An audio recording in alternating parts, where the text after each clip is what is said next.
Coming up next, the story of one of the most emotionally charged hits of the entire rock era. Written by a budding songwriter and performed by a duo that was constantly ridiculed by journalists for their squeaky clean image. Now, I admit that I absolutely loathed their music for about a quarter century, but then in a transcendent moment, today's song converted me for good. Today's song is a no doubt about it masterpiece with one of the best lyrics of its day. But a decade after the song's peak on the pop charts, the lives of the lyricist and the lead singer were thrown into turmoil. It's yet another interesting tale of what goes on behind the fame. The story of the song and this duo is coming up next on Professor of Rock. Hey, music junkies, Professor of Rock, always here to celebrate the greatest artists and the greatest songs of all time. Yeah, if you remember trying to grow your hair out really long to look like your favorite guitar hero, you're gonna dig this channel of deep musical nostalgia. Make sure to subscribe below right now, click the big red button and click the bell so you know when our latest interviews and stories are dropping. We also have a Patron, you're gonna wanna check that out. You know, I have to admit, today's group was one that I could not stand for the first 25 plus years of my life. I used to hate their music. Actually, despise is probably a better word to use. I turned the channel when they came on the radio. I kind of threw up in my mouth a little bit if I ever had to listen to their stuff for longer than 2 minutes. My parents loved them. But then something changed in me, and now I adore them, especially the soothing voice of one Karen Carpenter. Rainy days and Mondays always get me down. The Carpenters stand as one of the most successful duos in the history of rock music. They boast phenomenal popularity across the globe. I mean, in the UK, they secured the 7th spot among the biggest selling acts of the 70s. When they were in Japan, they ranked second only to the Beatles as the best-selling international act of all time. They currently hold the prestigious 3rd position right now behind the Beatles and Mariah Carey. Stateside, siblings Karen and Richard Carpenter delivered an impressive tally of 12 top 10 singles. Despite their chart-topping success, the Carpenters faced skepticism from a lot of critics who struggled to reconcile their wholesome image with their widespread acclaim, right? Lester Bangs, famous writer for Rolling Stone magazine, he opined that the Carpenters were just out of step with the music of the era. He mocked them further by stating the Carpenters have the most disconcerting collective stage presence of any band that he'd ever seen. Now, I'm gonna bite my tongue on that review because you all know how I feel about Rolling Stone magazine. I do love Lester Bangs, and actually for a while I agreed with him wholeheartedly. But then my mind was opened.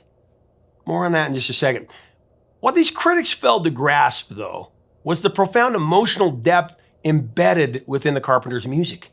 It's a depth that resonated intensely with audiences everywhere. Sometimes I'd like to quit. Nothing ever seems to fit. I mean, far from mere bubblegum pop, as I delved deeper into their catalog and discovered their songs, after I was converted, I found that their music spoke to the human experience with sincerity, true authenticity. I mean, go back and rediscover songs like Superstar, Goodbye to Love, It's Gonna Take Some Time, even Hurting Each Other. These are so good.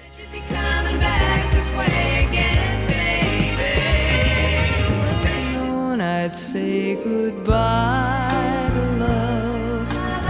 Making each other cry, hurting each other.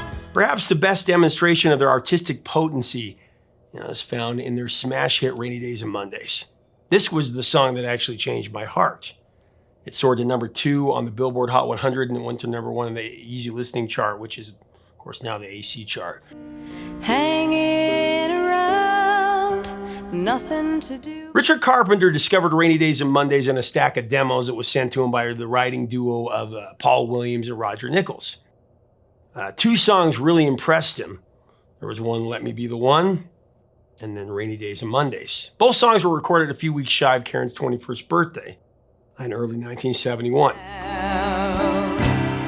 Let me be the one you run to. It was really wrong, feeling like I don't belong. Lyricist Paul Williams and composer Roger Nichols were a relatively unknown partnership when they wrote Rainy Days and Mondays, but they were building a proven track record.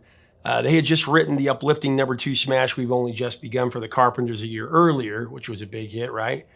It's a song that was initially featured for a jingle in a TV commercial for Crocker Bank. Like and we're on our way. We've only just begun. So Roger Nichols was an unlucky writer and instrumentalist when his career was rescued by Herb Alpert, who used his influence to get Roger hired by A&M Publishing as a staff writer there. Soon after that, Roger met Paul Williams. Paul was an amateur songwriter during that period. He was actually an out-of-work actor. Paul grew up as what he called a construction brat. His family moved around a lot, there's South Dakota, Nebraska, Ohio. And actually, his father was killed in a car accident when he was only 13 years old. And then Paul was sent to LA to live with his aunt. So he landed a small role in the black comedy The Loved One with Jonathan Winters. This was in 1965. Mr. Joy Boy. Shocking. The Loved One. And then a year later, he played the part of Seymour in The Chase with Marlon Brando, Jane Fonda, and Robert Redford. Now, being in a movie with three of the biggest stars in the biz, that gave Paul Williams the confidence that he was going to make it big time. He actually told his mom that she was never going to have to work again because he was going to earn so much money as an actor. However, when the movie came out, most of his scenes were deleted and he wound up with just a couple of lines in it. And then his phone stopped ringing and his mom had to keep working. So when Paul started to craft songs, he'd actually stay up all night, just writing and writing away. So one morning while Paul had pulled another all-nighter, he heard his mom walking around mumbling something to herself. And Paul was worried. He asked her if there was something that was wrong. His mother said, "You wouldn't understand. I'm just feeling old. Just feeling old." Paul used his mom's response for the opening line of Rainy Days and Mondays, talking to myself and feeling old. Just brilliant. Into myself and feeling old. Williams and Nichols shared a blue-collar dynamic in their collaborative partnership. Nichols would design the melody, prompting Paul Williams to pen lyrics to accompany the music. Now, at times when Williams faced writer's block and, was going to just call it a night, Nichols would never let him do it. He just wouldn't hear of it. The two actually resembled Arnold Schwarzenegger and Danny DeVito from the movie Twins, with vastly different physical statures. I mean, Williams stood at a very short 5'2", while Nichols towered at 6'5". But despite their differences, Nichols would insist that Williams remain in the studio until the song lyrics were complete. There's no question that Paul Williams had a gift for songwriting. It's just a matter of time before it was fully realized. Around some kind of lonely cloud. Songwriting was in the Williams DNA. It was in there for Paul and his brother Mentor Williams, who actually composed Drift Away, a song that we celebrated in an episode of Professor Rock last year. We talked about that. Get lost in your rock and roll and drift away. Sometimes the magic of songwriting happens in unexpected moments, as Paul revealed about the creation of Rainy Days and Mondays. So for months, Paul was struggling with how to finish this song, how to complete it. I mean, you have the chorus, Rainy Days and Mondays always get me down, but the rest of the lyrical structure was an agonizingly slow process. Rainy days and Mondays always get me down. The pivotal line left incomplete. Paul Williams found himself tasked with finishing it on the fly. It was actually during a car ride. In a stroke of inspiration, he crafted the line, "What I've got they used to call the blues." It's a phrase that would become a standout moment in this song. Rainy Days and Mondays, it was still a work in progress when Chuck Kay, the head of A&M Publishing, told Paul and Roger that this song would be perfect for his A&M client, The Fifth Dimension. That's actually who was going to first sing it. Paul certainly wanted The Fifth Dimension or some other hot pop act to record this song. It just wasn't ready. He told Chuck that the song is missing a couple of key lines. But Chuck was confident that Paul could get it done in time to submit to Marilyn and Billy and the rest of The Fifth Dimension, so that they could record it. "You'll just finish it in the car," is what Chuck said. What I've got they used to call the blues. So in the backseat of a town car, Paul Williams came up with "What I've Got They Used to Call the Blues." He wanted to include something about having the blues, so he wrote it just as a quick feel line to start the second verse. And it actually became his favorite lyric in the song. In my opinion, the lyric, the best lyric in the song. Actually, legendary lyricist Johnny Mercer, who composed such standards as Moon River, and Days of Wine and Roses and One for My Baby, one of my favorite songs of all time. He was also a fan of that particular line on Rainy Days and Mondays. Paul actually met Johnny Mercer at the A&M booth while they were in the recording studio. Actually, Paul introduced himself, to Johnny in the hallway. Mr. Mercer, I'm Paul Williams. The two shook hands and Johnny walked into the studio. Then a few seconds later, he poked his head out and he says, Paul Williams, what I've got they used to call the blues Paul Williams? Paul's like, yep, yes, sir, that's me. It was a really sweet moment for Paul that was too poetic to be a coincidence. Then in 2020, actually, Paul Williams won the Johnny Mercer Songwriting Award. Very cool. So as we further break down this song, I do want to thank our sponsor, Zenni Eyewear, the glasses I always wear. Right now, you can get up to 75% off Zenni Block's light adaptive lenses. Just click on our info button right up here to shop blue light filtering glasses that darken outdoors, protect your eyes from digital blue light. Check it out today at Zenni, where you can see how you look before you buy. But it seems I always wind up here with you. Now, amazingly, the Fifth Dimension passed on Rainy Days and Mondays. This opened the door for Richard and Karen Carpenter. Convinced the song was perfect for Karen's voice, Richard actually constructed the track staying true to Roger Nichols' original score. It's with a sparse, meticulous arrangement that showcased Karen's beautifully hypnotic vocal style. Rainy Days and Mondays, it begins with a classic instrument of the blues, the harmonica. Rainy Days and Mondays truly exemplifies Richard Carpenter's just exceptional skill as an arranger and a pianist. Richard Carpenter takes center stage with a truly tender piano melody. This allows Karen's emotive vocals to shine with just raw authenticity. It's a moment of musical mastery where each note and each chord is delicately woven to enhance the song's poignant melancholy. Rainy Days and Mondays, it also showcases Richard's often overlooked talent for harmonizing, which perfectly complements Karen's rich contralto vocals.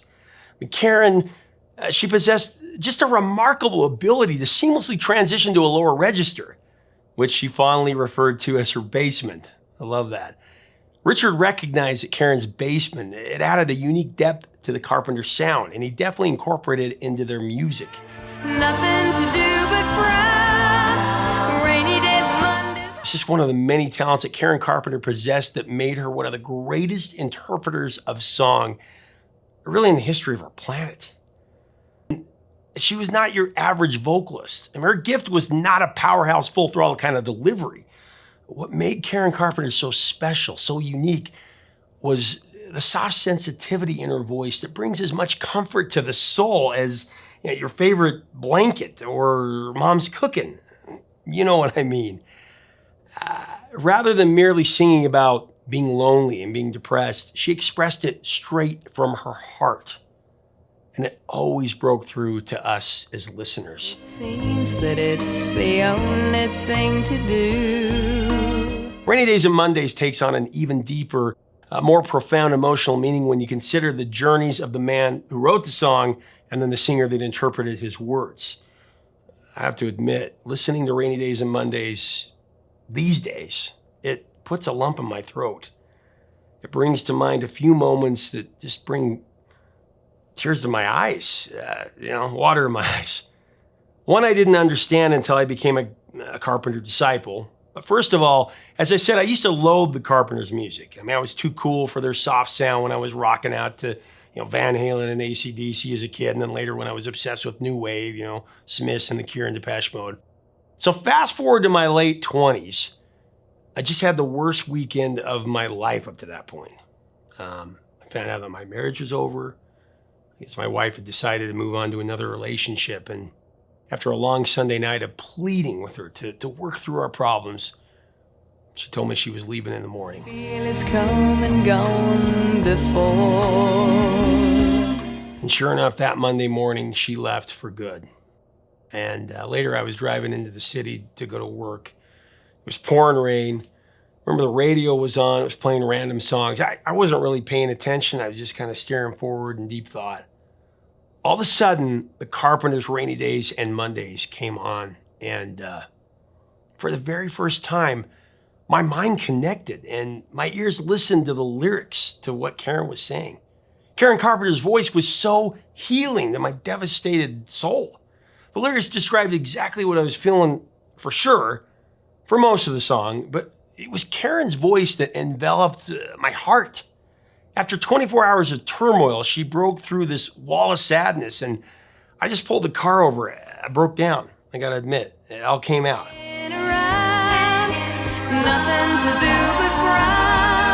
I mean, I'm on the side of the road, listening to the Carpenters, just breaking down, bawling my eyes out. I finally understood why my parents and so many others loved this band, this duo.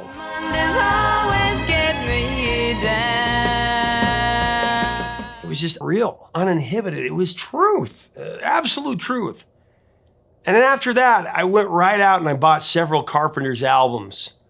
And I just let Karen and Richard heal my broken heart. And then I learned all that I could about this band, and I felt the same level of sadness at the heartbreaking fate of Karen Carpenter, who passed away at a mere 32 years of age. Now, I knew that she had passed away before that, but when I really looked at it, I mean, the media's treatment of the Carpenters, particularly the cruel labeling of Karen as Richard's chubby sister by an irresponsible bully, aka Billboard magazine's critic, it took a toll on her. Of course. Karen was deeply affected by that insensitive mark, and her health steadily deteriorated thereafter. And Karen's passing in 1983, attributed to complications of anorexia, it made headlines and it shed light on a disease that was rarely discussed before that. Her death transcended mere show business tragedy. It prompted a broader conversation about the issue. Now, Randy Schmidt's book, Little Girl Blue, offers insightful reporting on Karen's battle with anorexia. While the causes and absence of a cure for a condition are topics for further exploration, what stands out are the subtle signs of her illness evident in her voice. It's the only thing to do. I do need to mention that the best book on the Carpenters and their incredible legacy, it's actually Carpenters, not the Carpenters, but the book is by Mike Sidoni and Chris May. It's a masterpiece. It's called Carpenters, The Musical Legacy, with amazing insight from Richard Carpenter. You gotta pick that one up for sure. It's definitely one you need on your bookcase. I'll link to it below. Run and find the one who loves me. So the 70s were tremendously fruitful for Paul Williams. I mean, not only was he a veritable hit machine as a lyricist, he also managed to actually get more film roles, such as a part in the Battle for the Planet of the Apes and also Smokey and the Bandit. However, in the 80s, Paul went on the skids. Show business completely dismissed him and he hit the bottle hard. Now, Paul can joke about it now because he's sober, but in the 80s, he disclosed that he stayed home and alphabetized his canned goods. Paul's alcoholism was at an all-time low when he had a full-tilt psychotic breakdown after playing a gig in Oklahoma. He literally blacked out because he was so obliterated. After the incident, Paul called for professional help and he checked himself into a rehab center. Being clean and sober, that's given Paul a new lease on life. I mean, now he's in his 80s and he's grateful for what he's accomplished and grateful to be alive. As are we, one of the greatest songwriters of any era. Now, in addition to his TV and movie appearances, and then the songs he wrote for the Carpenters and Barbra Streisand and Three Dog Night and Helen Reddy, even Daft Punk, the influence of Paul Williams, it's all over pop culture. I mean, his theme for The Love Boat, one of the longest running TV shows of all time, will always remain on retro television for decades to come. Everybody knows that theme song.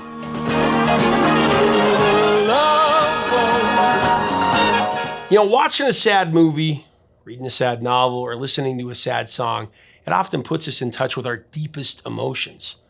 Ironically, it can be a very cathartic experience to immerse ourselves in sadness.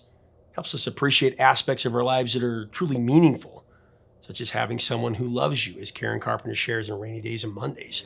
Run and find the one who loves me. Rainy Days and Mondays by the Carpenters is a revered classic for so many reasons. First of all, it's the embodiment of Karen Carpenter's exceptional vocal talent. Can't talk about it enough. Her soulful outpouring projects a vulnerability and a longing that made her one of the most emotive singers of the rock era, truly. Additionally, it's the song's evocative lyrics by songwriter Hall of Famer Paul Williams, that capture the universal experience of feeling downcast on a dreary, rainy day. And then it's Richard Carpenter's genius adaptation of Roger Nichols' music that artfully taps into the collective sentiment of confronting life's obstacles and seeking solace through music. Not only has the track sold millions of singles globally, Rainy Days and Mondays has also seen over 3 million copies of its sheet music purchased since it was released in '71. Paul Williams astutely noted that particular sales fact signifies the song's integration into family dynamics, with enthusiasts eager to learn how to play it in their own homes. That's a big deal. For me, the song's superpower is really the therapeutic reassurance that it brings. Flowing after that soaring saxophone solo is a euphoric crescendo.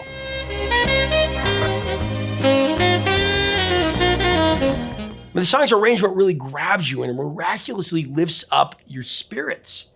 That's when you're filled with a kind of soothing restoration. It's comforting to know that you're not alone when you're feeling the blues. There's no need to talk it out. We know what it's all about. Monday's always good. Thanks so much for watching. Leave us a comment about Carpenter's, Karen and Richard.